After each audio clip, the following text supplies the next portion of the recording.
Oo, attorney. Alam mo, ang dami kong free makeup, binibigay sa akin ng aking mga supporters. Just give me a holler and I will gladly give you some. Kasi itong si Attorney Ligutan, nakita ko, gusto niya star din siya, Kati. Grandstanding din siya. Parang, mag-waray-waray ba siya ba? Dili lang siya binisaya kanang Cebuano unta, which is what 20% of Filipinos speak Cebuano, baka he can be understood. Naging waray pag yun siya, ha? No offense to the waray, kamag-anak, kababayan pala ito ni Martin Luther King Romualdez. Talaga? Waray, oh. Kaya nagwaray-waray siya. What was that for, Attorney Ligutan? Kasi gusto mo lang talaga malaman ng mga tao na Bisaya ka. Tapos gusto mo lang ma-confuse yung kalaban mo kasi Tagalog siya. Huwag tayong ganyan kasi po sa court, itong mga abogadong ito iba ang behavior nila dito. Nakikita ko itong Ligutan. Iba ang behavior niya. Kung nasa court yan, hindi yan gaganyan. Kasi takot lang yan sa West. Ibig sabihin, hindi siya natatakot kay Senator Chis Escudero. Kaya, biro mo yun, Kati, Doc Melissa. While Senator Amy Marcos is speaking, nag-i-interrupt siya. Aba, gawin mo yun sa akin nun sa Comelec. Hindi ba talaga naman mumultahan kita? Mahina na siguro multa niya. Ako nakikita ko na may mga gustong maging artista. Grandstanding, kaya melodrama. siguro nag-lipstick itong mga ito talaga? Akla! Hindi ba kaya lipstick mo sa'yo? Bigyan kita, di ba? Parang... May budget daw sa makeup. Sa totoo lang, ayaw ko yung mga ganyang asta-asta ng mga abogado dyan. Nung ako'y Comelec presiding ng aking division, Kaya lahat dyan sila, on their toes kasi. Professional.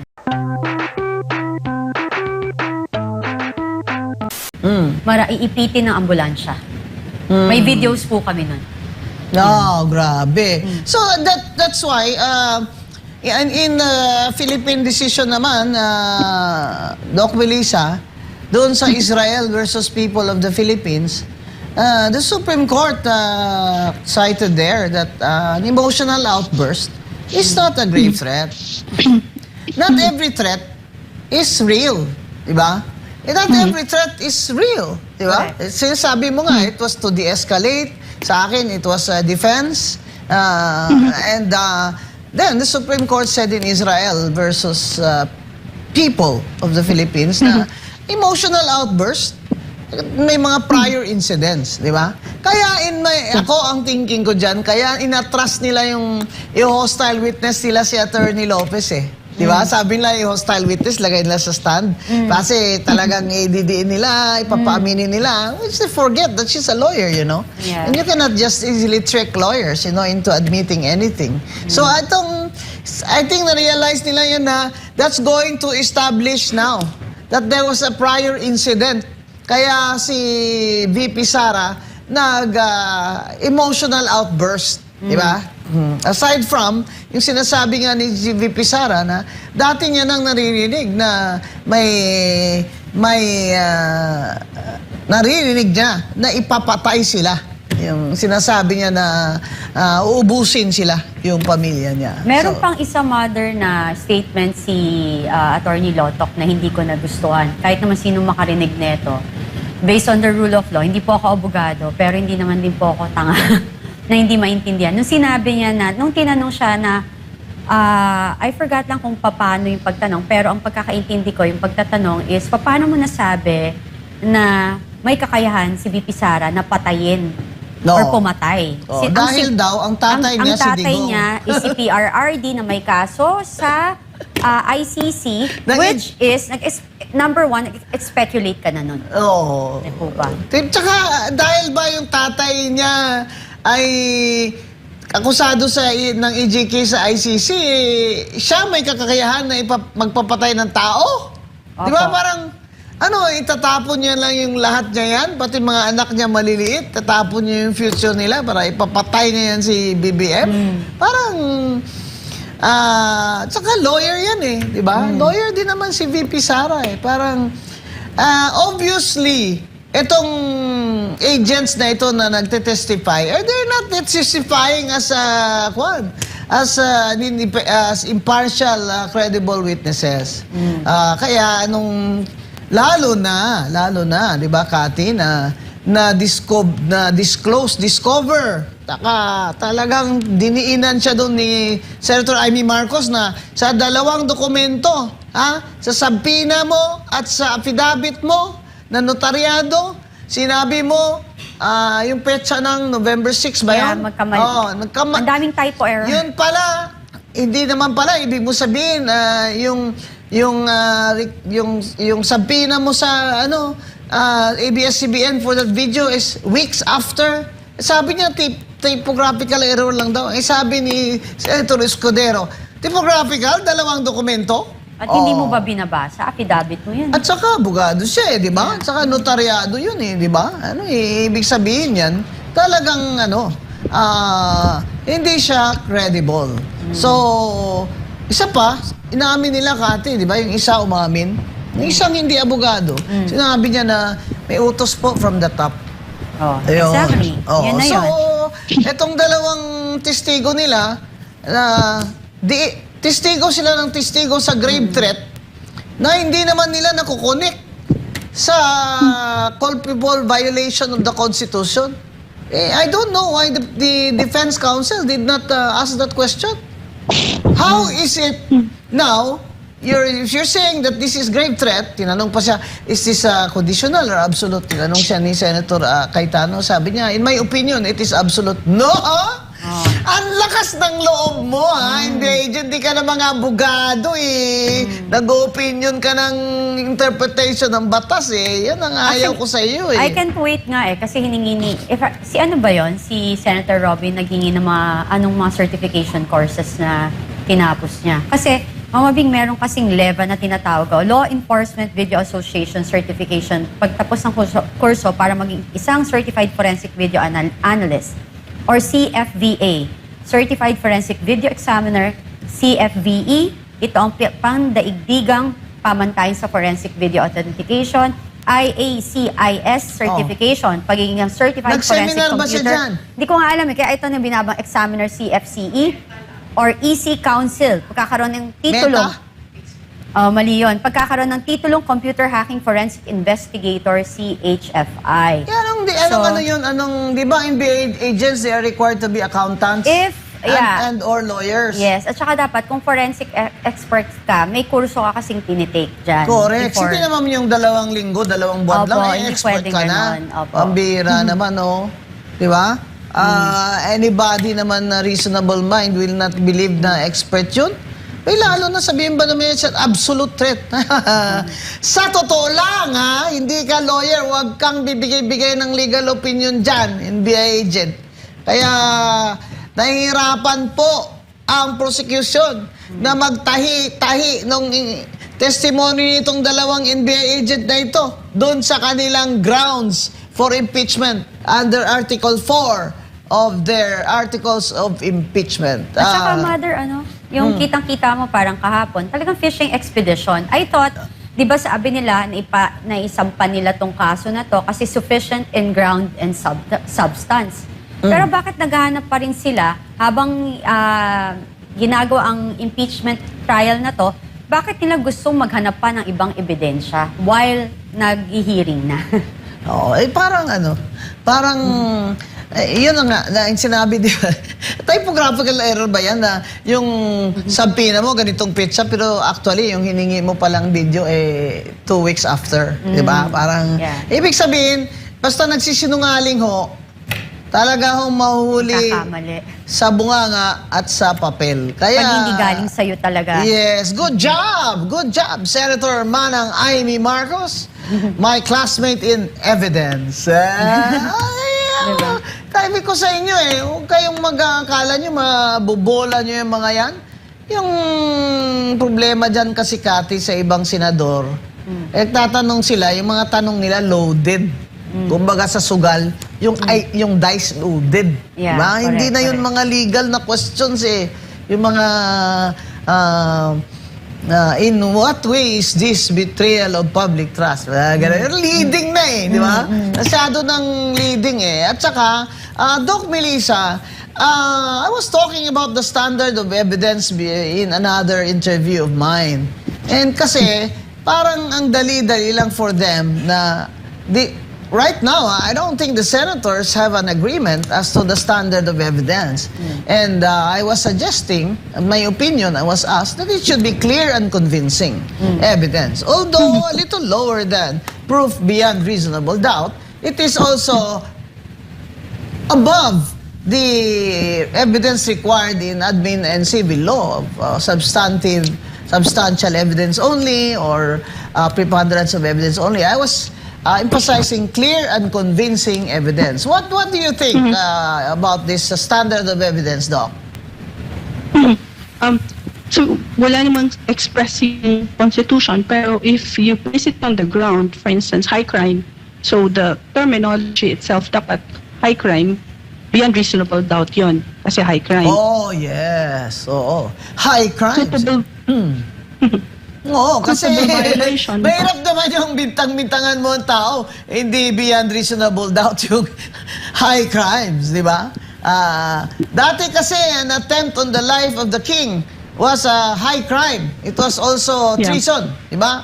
The king of England. Also in Thailand, meron silang batas na ganun, le majesty. Yeah. Yung libak-libakin mo yung hari, patay, bitay ang parusa. O kaya, hindi sila pwedeng mag-touch ng any part of the body or clothing of the royal family. Di ba? Diyan sa Thailand, in Asia, I'm only citing Thailand. But I suppose, during the earlier time, yung emperor ng Japan, ganun din yun. May le majesty din yung Japan doon. So, dito naman sa atin, hindi naman po hari si BBM. Diba? Kahit na feeling niya, pero hindi siya hari. At saka sa England nga ngayon, may hari. Sa Denmark, may hari. Sa Espanya, may hari. Pero wala na pong le majesty. Yung batas na ang majesty ng hari o reyna ay protektado sa batas. Yan. So, high crimes, in the opinion of Doc Melissa Loha, should be proven by beyond reasonable doubt. What about the other allegations, Doc Melissa?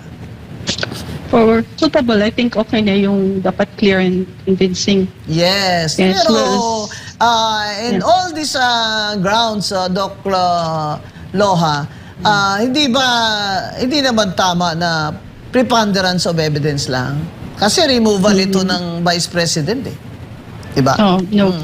Kasi Dapat- kung bawa betrayal of public trust, admin law, clear and Oo. convincing din eh. Dapat clear and convincing evidence. Yeah. Di ba? Yeah. So, Opo. yung dalawang NBI agent, clear and convincing evidence ba yung testimony nila, Doc Loha? I would may tendencies to split the two kung as to the clear dapat based on yung record or the documentary object evidence and so on. Pagka-convincing naman based on the testimony, doon siya mag-fail kasi nga walang eye contact. And di ba kung ikaw may typo error sa NBI clearance mo, katakot-takot na Ay, naku. problema ang haharapin. Oo. Kung kayo kaya typo error namin dyan. NBI. Tama si Doc. Kung may typo error nga dyan, yung mga pangalan, di ba? Di ba, Kati? Yung pangalan mo, kunyari, correct. yung Kati mo, naging K Yeah. instead of C. Hindi, at Abay, saka- yung bigla ka na lang may hit Mga ka hold sa departure. NBI, di ba? Hold Oo. departure Yeah. ka or what? Correct. Actually, may kapangalan talaga ako pag nagpapaano ako sa NBA. Palagi ako may hit. Kaya yung pangalan po ni Kati ay talagang Mary Catherine. Yeah, Mary. Nilagyan ho talaga ng Mary. Kasi kahit hindi ako ikasal, at least I'm married to myself. Oo, so Mary Catherine. Oo. Hindi, tsaka ako lang, I was, nakaka-surprise lang talaga na haharap ka sa isang impeachment court Tapos, isa kang head ng NBI. What, regional director? Yes, tapos hindi mo man lang talaga binasang mabuti yung iyong affidavit. So, Pero tapos... saka bakit BARM? Regional Oo, director siya actually, ng BARM. Nailipat daw siya. Tapos second to that, nung tinanong siya, may taga-type po kami. So, Golden Boy ng NBI? Okay. Ay, Golden bongga! Boy. Okay. Golden Boy ka pala. Kaya pala ayaw mo mag-eye contact. Actually, mother, may lumalabas sa parang dating pari ba siya or pari siya? Abay, sana okay Sana. yun. Di ba? Baka may Oo. sabi ko, may kakambal ba? Huwag siyang magsinungaling. Kasi yung Senate court na yan, mabait lang yan si Senator Escudero eh. Bay kung mga kagaya kung mga presiding officer dyan, kagaya ng panahon namin sa COMELEC. O kaya nandyan kaya si Senator Miriam Defensor Santiago. Naku! Uwi ka talagang luhaan dyan, luluha ka ng dugo. Di ba si Senator Alan Peter Cayetano nga nag-request na paatinin si Senator Marcoleta at saka si Jinggoy kasi hindi pa naman sila proven guilty. And they need to do their job. And yung constitutional right din nila yon. And bilang mamayang Pilipino, tayo mga bumoto sa kanila, pwede tayong manawagan na ipa-attend sila.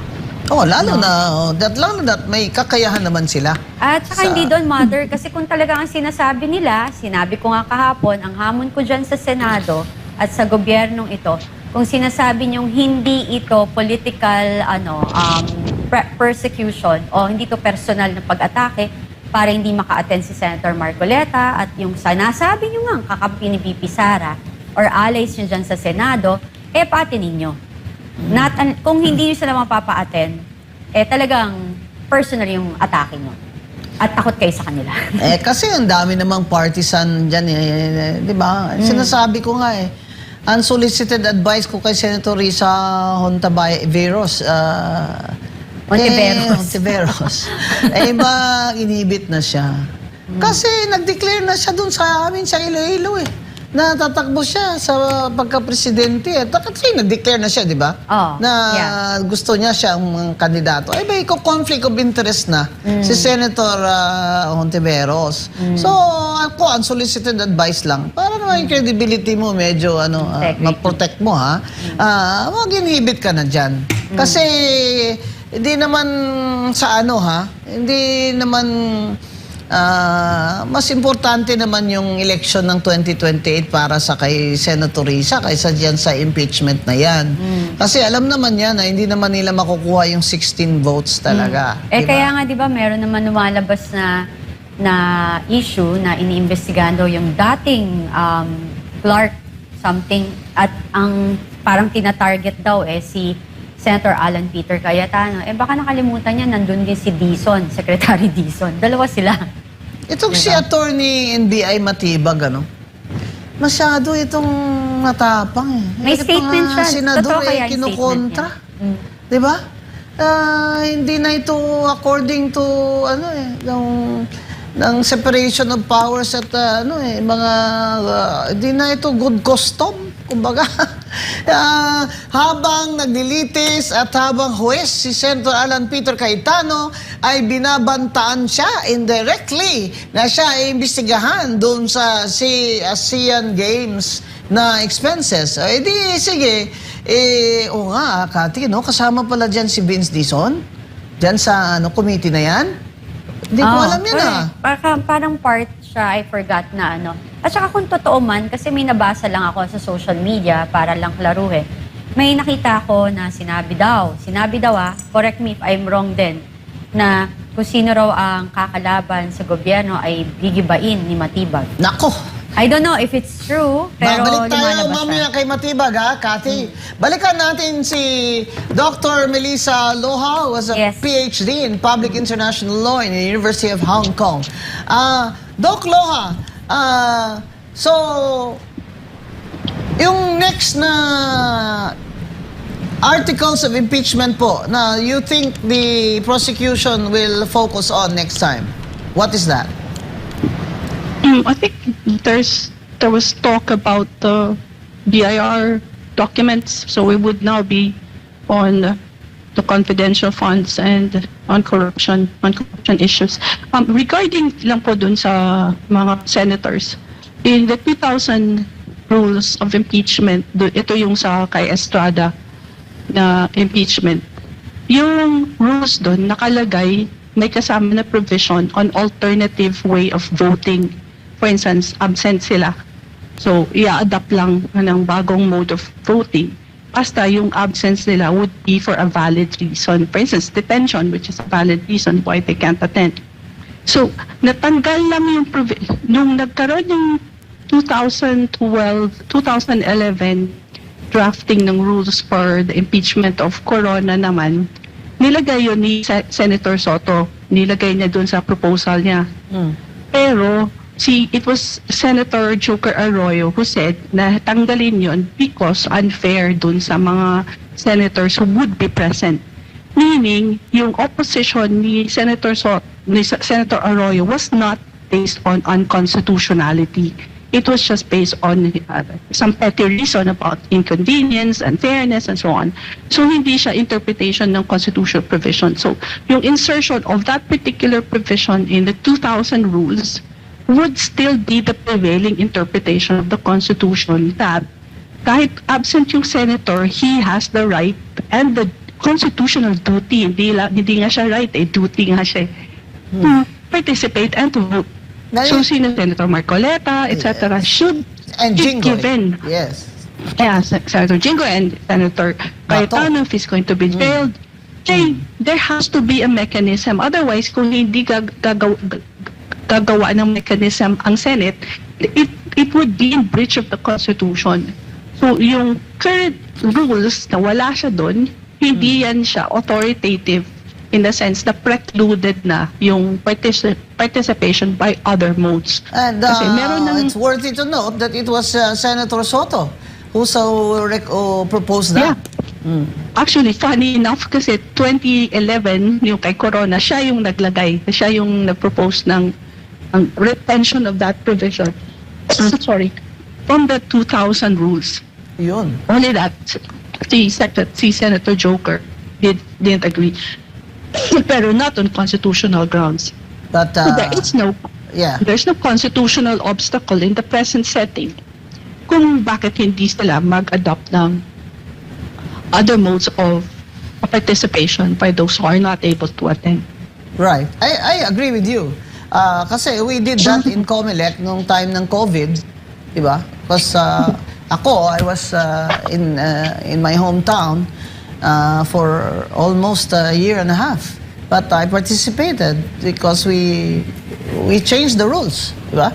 So, they're always saying na, oh, you cannot do that, wala namang COVID ngayon. But the Senate, of course, has the power to amend its rules. And I think nawala sa Senado ngayon, Doc Melissa, no? Yung parang collective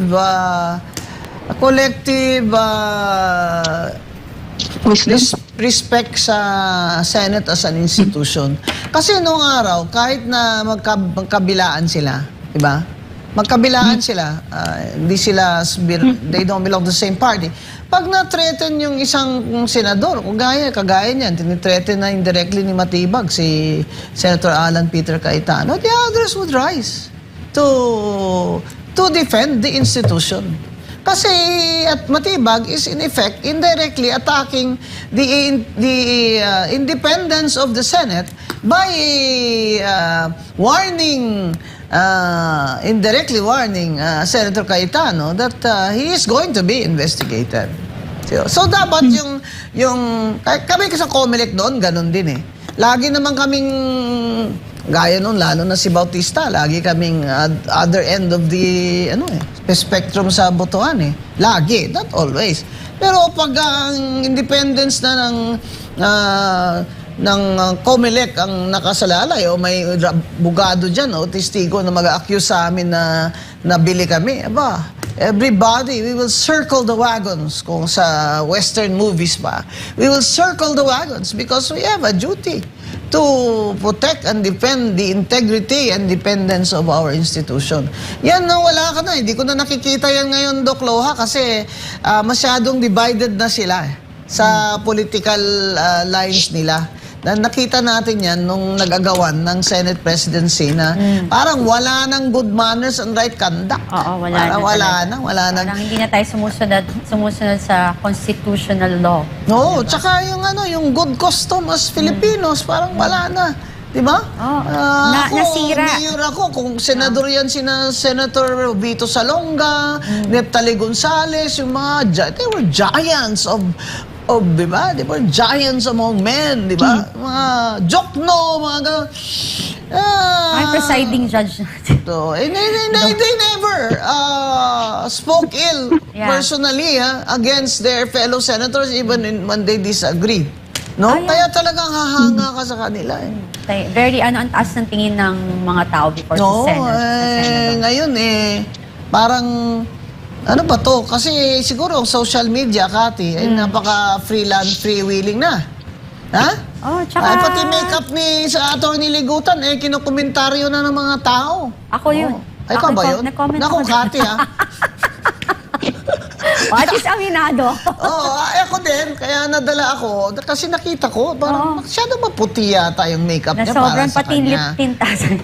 Attorney, alam mo, ang dami kong free makeup, tinibigay sa akin ng aking mga supporters. Just give me a holler and I will gladly give you some. Kasi itong si Attorney Ligutan, nakita ko, gusto niya star din siya, Kati. Grandstanding din siya. Parang, magwinaray-waray ba siya ba? Kanang, dili lang siya binisaya, kanang Cebuano unta, which is what? 20% of Filipinos speak Cebuano, baka he can be understood. Nagwinaray-waray pag yun siya. Ha? No offense to the waray. Kamag-anak, kababayan pala ito ni Martin Luther King Romualdez. Talaga? Waray, Kaya, nagwaray-waray siya. What was that for, Attorney Ligutan? Kasi gusto mo lang talaga malaman ng mga tao na Bisaya ka. Tapos gusto mo lang ma-confuse yung kalaban mo kasi Tagalog siya. Huwag tayong ganyan kasi po sa court, itong mga abogadong ito iba ang behavior nila dito. Nakikita ko itong Ligutan. Iba ang behavior niya. Kung nasa court yan, hindi yan gaganyan. Kasi takot lang yan sa West. Ibig sabihin, hindi siya natatakot kay Senator Chis Escudero. Kaya, biro mo yun, Kati, Doc Melissa. While Senator Amy Marcos is speaking, nag-i-interrupt siya. Oo nga. Aba, gawin mo yun sa akin nun sa Comelec. Hindi ba talaga naman mumultahan kita, mahina na siguro ang multa niya. Ako nakikita ko na may mga gustong maging artista. Grandstanding, kaya melodrama. siguro nag-lipstick itong mga ito Ano talaga? Akla! Hindi ba kaya lipstick mo sa'yo?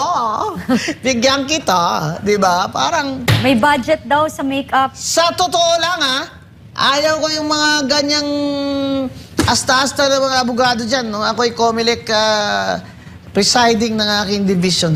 Kaya lahat dyan sila, on their toes kasi. Professional. Oo, dapat. Actually, kahapon, nagustuhan ko yung yung hearing na very professional yung debate dalawa. niya, no? Oo, kasi yung dalawa, by nature, malumanay naman talaga. Diba si Chel Jongdo, kahit galit na siguro, ganun pa rin yun. Sige nga, Mother. Oo, Paano diba? yung pag nagalit siya, Malumanay talaga sample? yun. Kahit na akbayan siya, di ba, kaliwa sila, siguro, makibaka, huwag kayong matakot. Malumanay talaga yan si Chel Jongdo. Lalo naman si Atty. Po, and to our credit, ng mga UP, they are both from the UP College of Law. Si Atty. Powa naman, tingnan mo naman, parang yung mukha talagang hindi talaga mga away yan. Saka diba? nire-respeto niya kasi may edad din siguro yung kausap niya. And being professional lawyer, yan ang tamang pag-uusap sa loob ng court. Ayaw ko yung mga edad-edad, Kati.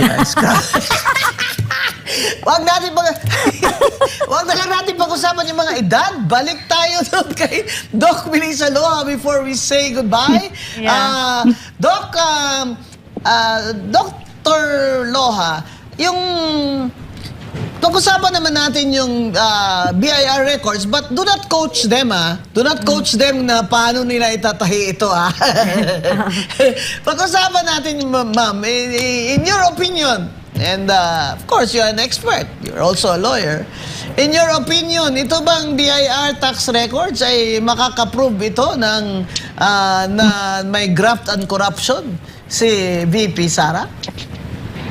I think they're just trying to reenact the envelope and the little lady incidents that would trigger outrage among the people and so on and so on. I think that's the only purpose. And I think the defense is not taking the bait. I think Diba? Senate Presiding Officer Escudero at the outset said ibalik yan. Di ba? Later, they can ask for subpoena, pero ngayon, ibalik yan. Kasi sinabi na ng BIR na hindi nila bubuksan yan eh. Diba? So, binalik yun. Yeah. Binalik yung BIR records. And then, the BIR records will just prove kung magkano ang tax na binayaran ng mag-asawa. Hindi po ba? Hindi naman so, siya hindi naman indicative of by anything. itself, ano ba yun? By itself, my tax records, for example, in Comelec will show how much taxes I paid. Kaya sakit talaga ang loob ko dyan sa tax na yan. Kasi single ako, Kati. Wala akong dependent. I'm considered government income earner, di ba? Kasama ng mga clerk na grade 12 lang o grade 15 na. Pareho kami lahat. 32% na kinakaltas sa income tax namin.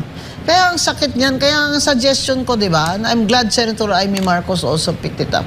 For those earning a taxable income of below 1 million, wala nang tax. Zero na. Magpirma na lang tayo ng ITR dyan na file ka pa rin. Pero below 1 million na yung income mo, kahit i-enumerate mo pa dyan. Tapos, pirma ka na exempted. I-stamp na ng BIR office na exempted ka. Kasi talaga, itong BIR records mo will show magkano pong na-earn ninyo at magkano nabayad natin. Sa gobyerno natin, na ninanakaw lang din ng iba dyan, yun naman ang masakit sa loob. Correct. Talaga, Kati. Actually, Mama Bing tsaka Dr. Melissa Loha, Attorney Dr. Melissa Loha, may tanong ako sa inyo kasi naintriga ako dun sa mga comment ng mga prosecution na lawyer. May isa na nagsalitang, House prosecutor, not private lawyer, should lead Sara Duterte trial. Sabi ni Congressman Neil Tupas, lawmakers serving as public prosecutors should take the lead in handling the impeachment case against VP Sara Duterte instead of allowing private lawyers to handle key courtroom duties according to former Iliin. Eto pa. Kaso lang wala naman siyang kakampi doon, di ba? Dapat. Kasi di ba sinuistro nating fiscal yan na pinatakas niya yung asawa niya accused of rape? Di ba siya yun?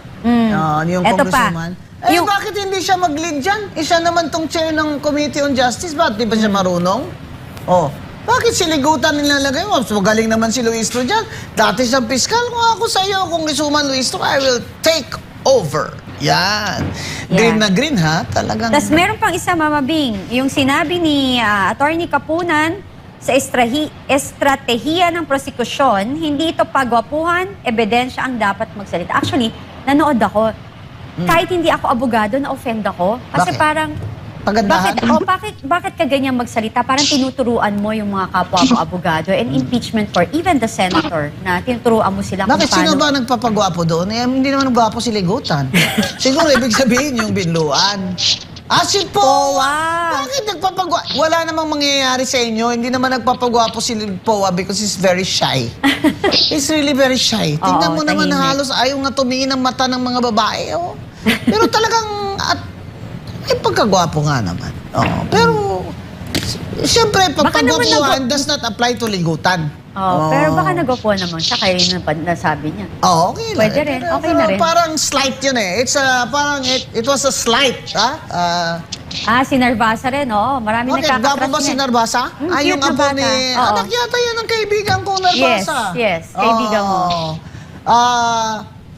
Ano magagawa nila kung gwapo sila? Talaga naman, sa totoo lang. Di ba? True. Robin Padilla, ang gwapo talaga. Oo nga. Hindi talaga natiis talaga ni John Vic. Di ba? Ayaw mo na yung wag mga, ikaw, Kati, na-offend ka. Bakit? Ba't ako ma-offend? Bakit ka na ma-offend nung sinabing hindi pa gwapuhan? Saan? Gabi mo, nakaka-open naman yung sabihin mo na sa ibang abogado, hindi ito po Ay, then, kapuhaan. offend ako yung the way she parang nagdi-dictate siya kung paano i-handle ang impeachment ng mga lawyers Di and ng padala na lang impeached natin ng senator. bagong lipstick siligutan para kasama na siya sa mga gwapo dyan. Siguro sabi ni Dr. Melissa Loja, ano, na pinagsabihan. Wild talaga itong dalawang ito. Pasensya ka na, Doc Loha. Ganito talaga dito sa totoo lang, di ba?